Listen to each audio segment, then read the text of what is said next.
used to. But all the other shit that come after that, I have no clue. So I lay down, man. Thinking, okay, when I wake up, I'm gonna feel better. And I go in and deliver my load over in Wyoming.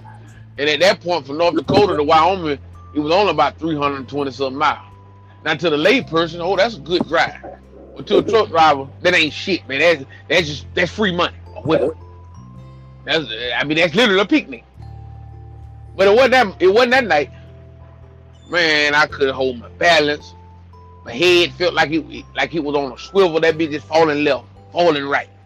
What the fuck wrong with me? Still ain't done it on me. Been smoking dope 3 days. Oh, shit falling left, falling right. I can't really judge my turns and everything. Like I'm way overturning. I don't need to be driving this truck. I need to be going to the hospital. Now, there go corporate America sticking his head in. Because obviously, I don't need to be driving, but this load got to be delivered, so I need to be driving because I got to make this money. So that supersedes your health, even if it's by your own affliction. Corporate America don't give a fuck whether I made myself sick or I was just unlucky. Get that goddamn load delivered. And 328 miles, it took me 8 fucking hours, man. 8 hours. I had so much anxiety, trucks were scaring me. And the fucked up part about it, they going past me. Cause I'm going slow as fuck. So it was a double-edged sword. Because I'm scared to drive any faster because I don't have all my functions. I'm not fully in control of this goddamn truck and I know it. So I'm scared that I'm driving on I-80, nigga. I'm on Interstate 80 and I'm doing like 25. So obviously, you know what that felt like for the trucks to be passing me at 75. But I can't speed up. Car ain't got no control. Yep. Yep, it was a mess, man. And I finally got on in there and got the load delivered to the Walmart over there. Said, I'm gonna lay down while they unload me. And I hope it take them a long time. Well, naturally, they unloaded me faster than a Walmart ever loaded anybody in the history of logistics. Got me on about that thing. And that's when I said, okay, I'm gonna drive. I ain't ready to go pick up the next load. I got to figure something out. And I drove over to the pilot. And I always pull in the fuel lane. But I particularly pulled in the fuel lane this day because I couldn't function on how to back up into a parking space, right? Yeah. I ain't got none of my goddamn faculties. So I pull in the fuel lane. That when I realized I might need to go to the hospital. Okay, now what you do now?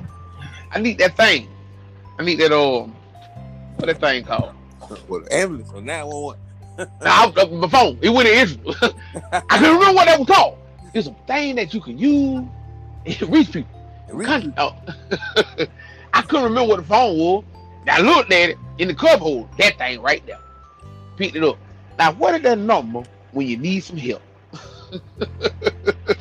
I look at the phone, Carl. They made it easy. They made it just be 3 numbers. 3 numbers. I ain't got to dial key. I couldn't remember how to dial 911. And a driver next to me seen me struggling. Like it was clear in my face and everything that I was sick, man. Man, that man came in, man, and called that ambulance. Go put me in the ambulance and everything out there, Wyoming, dog. You know, I've been in the ambulance, man, just looking up. You looking at God? No, man. I said to myself, damn, huh? You gonna die around all these white folks, huh? This how you gonna get it. And I laughed to myself, cause I thought they would have found me in a motel room and all minutes somewhere overdose. Wyoming? Yeah. They got back there to the hospital. That's wide open, man. Oh, you talking about Morgan? No, out there in Wyoming. Wasn't that wide open country? No, they was in Arizona. They was in Arizona, okay. Yeah. You know, yeah, man. So when they finally got me out there, you know, doing the blood work and all that, I mean, obviously, you know, when they pulled my blood, it just had meth, you know, just fuming off of it. I think one of the disorders had saved it. So he's gonna person to stay. And then he Yeah, put him man. there. Oh, put him in, man. And he so you know I had the meds and shit, but man, found out my blood sugar was 50, dog. I don't know how much y'all know about blood sugar. But a normal blood sugar is like 105. I was 50. I was walking course, man. Because I was malnutrition. From not eating for so many days. Not drinking. Not consuming, any nutrients. Because the drugs won't allow it. But then here go the government again. Because the answer at that hospital to that was no drugs. We're gonna hit you with this Suboxone. And I don't mind telling you, it feel pretty good. Nigga, cause they give it to you, like full dose, then they keep cutting it down to try to wean you off. Nothing like that fur hit though, boy. That fur hit on Suboxone. Man, you feel so warm. Like the dad on Sugar Hill when he took that hit of that hair for it kicked him. That's a good example. That's good, Joey, because I'm telling you, I felt warm and cuddly, man. Man, I just want to love. I just want to love, man. I don't know if he ever had, drugs. That's and he a seasoned actor, man. I don't know if he ever had experienced drugs in the younger days, but he kept it to me. The way he was sitting there, he like woo. He going to I felt warm, cousin with it, On love on this love, man. This love fest, man. Love everybody. Shit, nigga, I was getting up in the middle of the night with my ass out and the guy on, going to the window. They ain't open out here yet. I'm scratching. Y'all got some more that's possible. More or less. Like I know, I need it for real, girl. I went to the window, man. Y'all ain't got no more that's possible. Man, I hope you were pushing your what's that? The IV they put in you like on the movie. You got the little IV drip on the little hanging on the little the metal rod with the wheels. No, I wouldn't. Oh man, that would have been so nice, bro, man. That's how they would have did it on the movie. Man, you'd have had that hand on that thing, rolling it with you. Man, I pulled that out just so I ain't have to do that. So you was connected. Yeah, I was connected to the IV. Man, they had all kind of shit going. Them trying to get nutrients back in me, as quick as possible, but as safe as possible. And then so they hit me with that like I said, they hit me with that script of that's Suboxone though.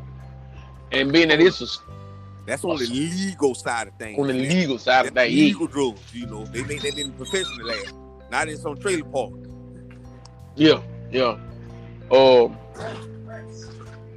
But now here's the thing about it though, and all this shit is money and regulated. Being that it's a Schedule I narcotic itself, you got to be up on the strict doctor's care to be able to get your prescription. I mean, they're not just gonna give you a prescription, then you just go home, and when you feel like you can go to Walmart and get you some Suboxone. That ain't how that works. You actually can only get it from your local rehab, whatever town you in. I was with Shanna at the time, so my town was Douglas. And they had, believe it or not, a little old bit of Douglas had a pharmacy like that. And you don't just go in and get the script, you gotta come to class twice a week. And shit like that, which obviously flies in the face of me driving a fucking truck.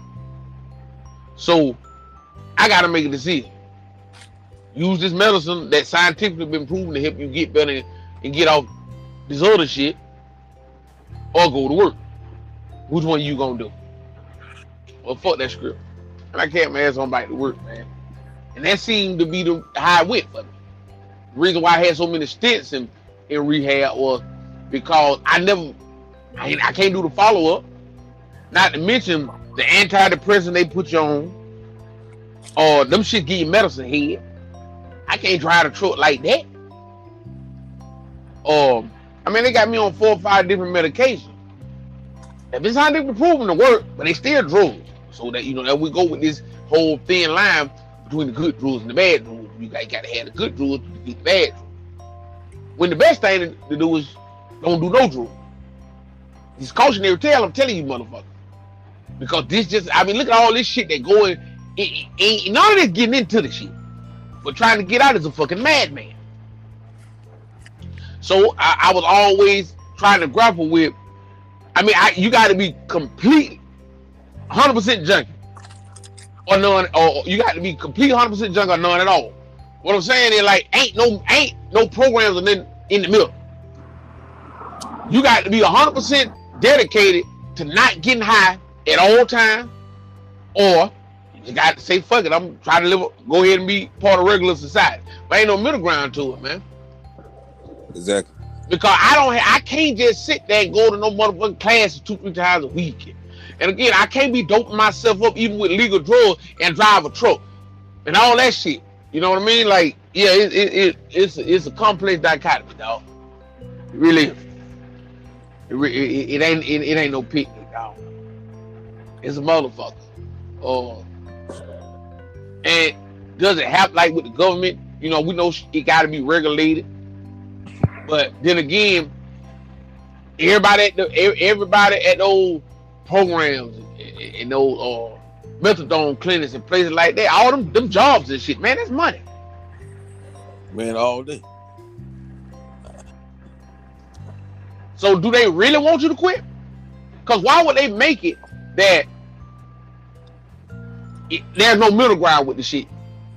Like, man, that can't be my total focus. I guess they said, well, your total focus was getting high. No, I'm one of the special junkies. I was managed to be able to still kind of look like I'm part of society with mine. Yeah, there you go thinking too much again. That's why you can get high, be regular. Always got to be thinking. Why I'm doing this to myself?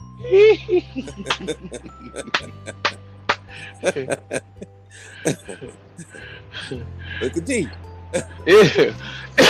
So the reason why, that's why I want to get on here and kick this shit, man. To explain the abuse and everything from my side of things.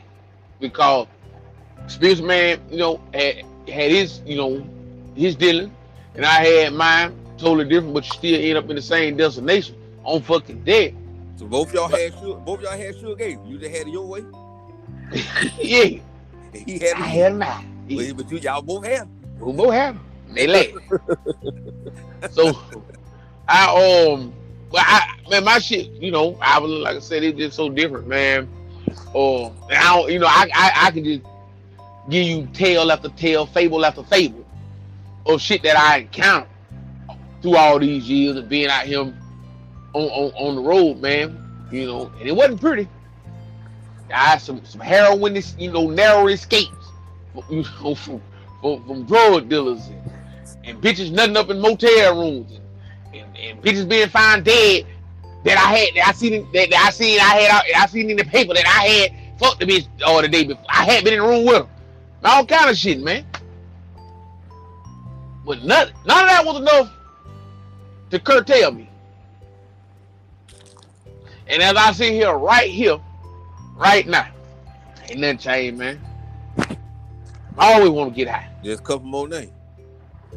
I always want to get high, man. Fentanyl might got something to say right there. He gonna teach y'all niggas how to quit.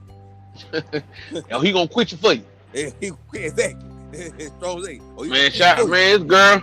Hey, I ain't gonna dox her like that, cause I don't know how many motherfuckers from all Monroe listen to the podcast. But just the other week, man, I meant to tell you, and we kept segueing off in the other shit. I had seen Fraud had posted about one of our classmates, man, had died, and I couldn't believe it. And when I had called him, it was female. I had called him, I found out, he told me who it was, and that's what it was, man. The young dude she was fucking with, it was on that fentanyl. But the irony of it is, with me, I don't never delete no text message. I was able to go back to a text message from 2021. I asked her, about about me and her fucking and getting high. You still with that? The girl that just got that